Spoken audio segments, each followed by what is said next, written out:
Hello po, good evening po sa lahat, to all my followers, sa aking pong mga friendship dyan, at sa aking mga kumare, mga ates. Wag po kayong mag-alala sa akin. Okay na okay po ako. Wag po kayong mabibigla kung bakit ganito po ang aking haircut ngayon. Ito raw po kasi ang bagong usong haircut ngayon, sabi ni Doc. Kaya nakiuso ako ulit, guys. Kaya wag ho kayong mag-alala sa akin dahil okay po ako. Yan, guys. So, kailangan ko lang po talagang tanggalin yung aking hair.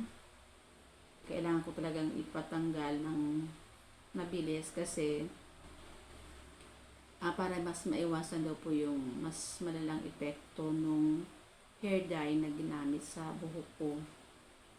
Nagkaroon po kasi ako ng allergy, severe allergy, dahil po doon sa gamot na ginamit sa buhok ko last July. So, almost a month na po akong nagtitiis ng kate, sobrang kate. Hindi ko po siya makamot, guys, kasi ayokong baka masugat ako. Akala ko lang dahil lang sa sa init or something sa pawis, pero hindi pala. Yun pala ay dahil doon sa ginamit ng gamot sa akin, nagkaroon po ako ng allergy, guys. Kaya ito po ako ngayon. Ito po yung itsura ko ngayon.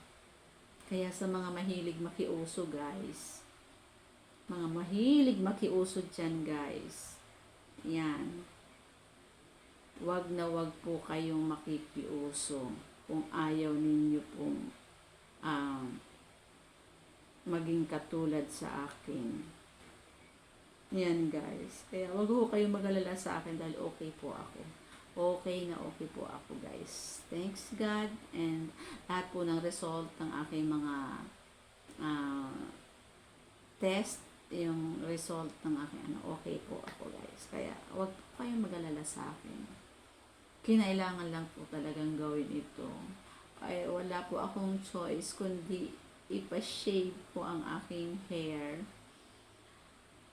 para po mas maiwasan yung malalang magiging epekto ng hair dye, yung ginamit na gamot.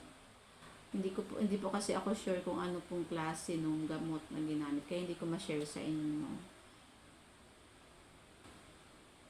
Kasi hindi ko talaga siya nakita, hindi ko alam kung ano yung ginamit nila sa buhok ko. Dahil dati naman po ako nagpapakulay ng buhok, pero ngayon talaga na feel ko yung sobrang kate na parang makati siya. Kahit kamutin ko, di ko alam kung saan galing yung kate.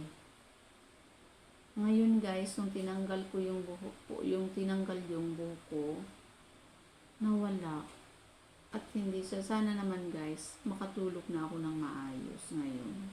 Para naman at least maging okay na ang aking blood pressure. Kasi bigla ko siyang tumaas yung aking blood pressure. Kasi almost 3 nights na po na-state hindi ako nakakatulog ng maayos dahil sobrang kati talaga siya.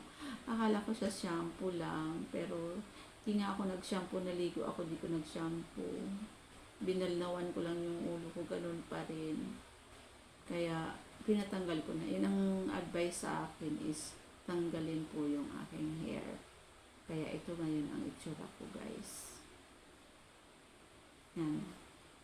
Mas okay na ito, guys, kaysa naman sa magtiis ako ng kate, diba?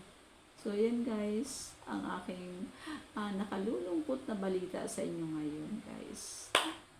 Love you, guys. Bye.